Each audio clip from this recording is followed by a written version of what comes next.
Hizbullah akhirnya membalas lagi, selama ini masih diem tuh, tapi membalas lagi setelah Israel menyerang Iran. Jadi dalam rangka membela Iran, membantu Iran berperang melawan Israel, ya akhirnya diseranglah Israel Utara. Tadi itu makanya si Ben-Gvir tadi ngomong soal bagian utara atau Libanon Selatan itu kan yang berbatasan langsung ya dengan wilayahnya Israel gitu kan. Kalau seandainya Trump tidak memasukkan Libanon, Irannya nggak mau tanda tangan. Padahal yang berkepentingan ada tanda tangan itu dalam hal ini yang lebih berkepentingan itu Trump kan gitu ya. Jadi makanya tadi seperti kata Mas Anton tadi ya, memang Trump berkali-kali nyuruh marah-marah malah ya dan itu diberitakan oleh media massa Amerika Serikat sendiri. Trump itu sampai menggunakan kata-kata kasar ke Netanyahu, ini berhenti jangan serang Libanon lagi. Dan kalau kita lihat ini kenapa sih sebenarnya Israel itu menyerang Libanon, karena memang pertama Israel itu dia nggak puas dengan kawasan Palestina saja gitu ya, dia ingin Greater Israel termasuk di dalamnya itu Libanon. Dan Libanon itu di 1982 itu diduduki oleh Israel sampai 20 tahun kemudian dan diusir oleh Hizbullah kan. Jadi artinya daerah yang tadinya diduduki oleh Israel itu lepas karena perjuangan Hizbullah. Jadi memang Hizbullah jadi musuhnya Israel sejak lama kan gitu. Dan kemudian pasca 7 Oktober 2023, 8 Oktobernya Hizbullah itu sudah ngirim serangan juga ke Israel untuk membantu Hamas kan, karena sama-sama berperang melawan Israel. Ya. Nah akhirnya berperanglah. Nah di November 2024 sebenarnya ada gencatan senjata yang dimediasi oleh Amerika Serikat. Apa yang terjadi sampai hari ini, dari November sampai hari ini Israel masih terus membombardir Libanon gitu ya, dan kemudian Hizbullah akhirnya membalas lagi, selama ini masih diem tuh, tapi membalas lagi setelah Israel menyerang Iran. Jadi dalam rangka membela Iran, membantu Iran berperang melawan Israel, ya akhirnya diseranglah Israel Utara. Tadi itu makanya si Ben-Gvir tadi ngomong soal bagian utara atau Libanon Selatan itu kan yang berbatasan langsung ya dengan wilayahnya Israel gitu kan. Dan saya pikir dari sisi kalau seandainya sama seperti di Palestina ya, saya pikir kalau seandainya yang dibiarkan bertempur betul-betul militer nih, militernya Israel versus Hamas, Jihad Islam dan lain-lain ya, yang kelompok-kelompok perjuangan itu kalah dengan cepat kok Israel tuh. Kalau Israel betul-betul hanya berhadapan sama Hizbullahnya saja nih, betul-betul berperang dengan jantan gitu ya, sesama pasukan, sudah kalah Israel tuh. Tapi apa yang dilakukan oleh Israel, begitu juga di Gaza dan di Libanon Selatan, membombardir dengan jet tempurnya kawasan-kawasan sipil, desa, kota, sehingga jutaan orang jadi pengungsi. Di Libanon Selatan tuh udah hampir kosong tuh, mengungsi ke kota kan, mengungsi ke Beirut, Beirutnya dibom yang Dahiyah itu kan. Jadi mainnya Israel tuh main dengan membantai rakyat sipil, berharap Hizbullahnya ya sudahlah demi rakyat sipil kita lepas senjata gitu kan. Maksud juga tentara perdamaian yang ada di situ kan. Tentara kita udah 3 tuh kan terbunuh. Kemudian juga apa harapannya Israel sih dengan membunuh orang-orang sipil di Gaza? Ya karena berharap Hamas yang dia nggak sanggup untuk melawan secara militer, berharap Hamas tuh lepas senjata demi kasihan nih rakyat udah banyak yang tewas, udah kita nggak usah melawan. Itu strateginya Israel seperti itu. Pandangan Anda dari sudut pandang militer, itu ada termasuk salah satu strateginya Israel? Itu yang bisa kita lihat misalnya lepas dari perjanjian yang ini, yang MOU. Kita lihat dan perjanjian bagaimana misalnya kesepakatan gencatan senjata antara Lebanon dan Israel. Itu pemerintah Lebanon dengan pemerintah Israel. Nggak ngajak-ngajak Hizbullah. Terus kemudian ada klausa, oh boleh nyerang asal itu dengan self defense. Makanya kemudian ada terjadi serangan. Dianggap ya itu beda antara pemerintah.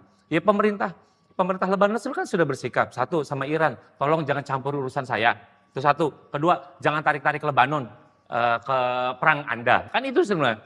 Tapi kan tahu bahwa pemerintah Lebanon itu dia juga nggak punya kekuatan untuk mengontrol Hizbullah. Kenapa? Karena memang dia lebih besar Hizbullah daripada kekuatan militernya Lebanon. Itu kan menjadi pelik gitu. Jadi bagaimana kemudian ketika kita bicara tentang front perlawanan, memang Hizbullah ini serius. Gitu. Jadi ya satu memang dia dibantu, gitu. Tapi kemudian ketika kita bicara front perlawanan, itu memang dihitung oleh Israel, bukan tentara Lebanon. Ini kan kita harus membedakan mana militernya Lebanon, mana Hizbullah. Dan Hizbullah lah yang bisa mampu memberikan perlawanan. Dan itu memang dilakukan oleh oleh Israel. Sudah berapa ribu sih surat protes kita sebagai pasukan PBB itu kepada Israel? Udah banyak. Tapi itu kan yang dilakukan oleh Israel. Gitu loh. Jadi bagaimana kemudian kalau misalnya kalau anak masa ini tengil, nah ya itu tengilnya itu kayak gitu loh. Jadi dia cari perhatian gitu dia berupaya untuk kemudian kalau dalam konteks ini ada di spoiler gitu ya akan menjadi mengganggu, ya itu akan dilakukan oleh Israel dan itu memang track record yang dia lakukan gitu. Jadi saya juga jadi khawatir jangan-jangan nanti ketika poin nomor 1 nanti ada klausa seperti gencatan senjata yang difasilitasi oleh Amerika Serikat antara Lebanon sama Israel. Boleh Israel menyerang asalkan itu adalah self defense. Gitu. Jadi dengan argumentasi itulah kemudian dilakukan terus oleh Israel untuk membombardir misalnya wilayah Lebanon Selatan. Atas dukungan, ya itu kan ada teroris dan lain-lain. Ini yang kemudian bagi saya, apakah kemudian nanti 60 hari itu akan menciptakan apa? Ketika implementasi ada yang modelnya ambiguitas seperti itu. Ketika masih masa 60 hari kemudian ada yang menyerang dan masih tetap bertahan mungkin Israel kepada Lebanon dan Iran tetap mempertahankan pengaruhnya melalui Hizbullah gitu. Gimana nih Mbak Dina melihatnya nantinya? Iya, yang namanya perlawanan pada akhirnya dari pihak poros perlawanan ya selama memang masih dalam keadaan terjajah, masih dalam keadaan ada musuh yang betul-betul melakukan penindasan, ya mereka akan terus di jalannya ya gitu, akan terus melakukan perlawanan itu. Bahwa nanti MOU misalnya nggak jadi, ya sudah, yang ini mah jalan terus gitu. Artinya kelompok perlawanan ini karena memang musuhnya tuh real di depan mata ya. Hizbullah itu memang betul-betul dia itu memang berbatasan banget sama Israel gitu ya. Dan Israel tuh udah menduduki sama 20 tahun loh. Bahkan juga melakukan pembunuhan massal juga di Lebanon di tahun 80-an. Itu kan ya memang kalau ada musuh mau diapain ya? Artinya perlawanan akan jalan terus dan itu juga yang dilakukan oleh orang-orang Palestina. Selama memang masih dijajah akan jalan terus. Iran pun seperti itu ya, selama masih di embargo, disanksi, sebenarnya kan juga ada upaya-upaya selama ini Trump memang baru Trump yang nyerang dengan militer. Tapi kan presiden-presiden sebelumnya itu memerangi tanda kutip Iran dengan upaya-upaya destabilisasi, misalnya membayar kelompok-kelompok separatis, kelompok-kelompok yang melakukan kekacauan di dalam negeri, membunuhi ilmuwan-ilmuwan nuklirnya. Nah, terus posisi Iran ya terus saja melawan gitu sampai memang akhirnya terbebas ya dari situasi ini. Tapi saya pikir situasi kan berubah ya. Negara-negara Arab sekarang juga sudah ada pergeseran sikap, saya pikir. Mereka juga ngelihat kok jadi kita yang repot ini gitu kan. Kita udah pangkalan militer Amerika Serikat yang di negara-negara Arab itu yang bangun bukan Amerika kan. Duitnya negara Arab ini.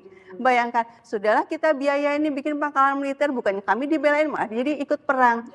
Gara-gara Selat Hormuz terhambat, ekonomi kita juga hancur juga gitu kan. Artinya saya pikir ada situasi nggak statis seperti sekarang. Bahwa sekarang kan kelihatan Iran tuh kok kayak sendirian gitu ya, bersama Hizbullah dan kelompok-kelompok milisi di berbagai negara. Tapi saya sih harapannya negara-negara Arab juga akhirnya sadar ya bahwa kalau terus-menerus tunduk sama Amerika, mereka akan terus semakin rugi gitu.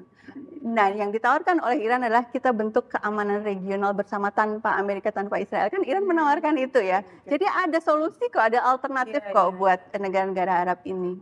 Selama ini sebetulnya sinyal-sinyal tersebut sangat positif dan memungkinkan untuk situasi yang lebih baik lagi untuk kedua belah pihak. Tetapi intervensi itulah salah satunya dari Israel ya, Mas Anton. Kalau Anda melihat jadi dengan adanya poin, balik lagi ke Lebanon itu tadi, apakah nantinya perjanjian damai ini hanya di atas kertas? Ya. Satu, ini bukan perjanjian damai. Ini baru kesepahaman gencatan senjata. Ya. Gitu. Jadi one step menuju perjanjian damai. Gitu. Okay. Jadi ini yang memang bagi saya bahwa ada, kalau sebelumnya kan Trump menyatakan gencatan senjata secara unilateral sepihak. Nah, kalau misalnya sampai Jumat ini nanti benar, maka ini sudah para pihak yang bertikai menyatakan gencatan senjata selama 60 hari untuk kemudian menuju perdamaian yang dicita-citakan gitu ya. Nah, jadi sejauh ini kalau bicara tentang gencatan senjata, jadi potensi menuju gencatan senjatanya sudah rapuh gitu. Memang bukan sudah rapuh tapi sangat rapuh gitu ya. Sangat rapuh. Nah, kemudian bicara nanti menuju ke perjanjian damainya, ini nggak kalah peliknya. Gitu. Jadi tapi bahwa ini adalah sebuah progres yang harus kita apresiasi, memang patut diapresiasi, gitu ya. Itu satu. Bahwa kedua ada banyak pergeseran, iya. Karena bagi negara-negara Teluk sendiri kan juga mereka tidak merasa Iran itu adalah friend, gitu. Jadi nggak, oh ini teman CS-an, bukan gitu juga, gitu. Itulah kenapa kemudian mereka bekerja sama-sama Amerika. Gitu. Jadi tawarannya Iran memang sepintas menjadi menarik, gitu loh, bagus gitu. Kita sebagai orang luar, tapi kita bagi di dalam itu menjadi kerentanan. Kenapa? Karena Iran kemudian posisi hari ini itu jauh lebih kuat ketimbang mereka. Anda itu sebenarnya sekarang udah rentan. Apa yang untuk menjadi penangkis Anda? Ada berapa banyak stoknya? Saya stoknya lebih banyak. Jauh mereka sebenarnya lebih rentan. Kan itu kan apakah kemudian saya minta perlindungan Iran atau tetap berlindung sama Amerika? Gitu ya. Nah ini kan bagi negara-negara Arab ini menjadi sulit. Gitu. Jadi sulit mereka mencoba untuk bernegosiasi karena walaupun juga mereka minta berlindung sama Amerika, tapi ketika diminta untuk Abraham Accord langsung buru-buru, oh nggak bisa gitu. Ini kan jadi menarik bahwa dinamikanya ada banyak gitu. Jadi bahwa memang hubungan antara negara-negara Teluk dengan Iran itu sedikit banyak memang mengalami perubahan. Di segmen berikutnya kita akan lebih spesifik lagi membahas terkait Selat Hormuz dan juga dampak globalnya. Pemirsa tetaplah di Gestur, kami akan kembali sesaat lagi.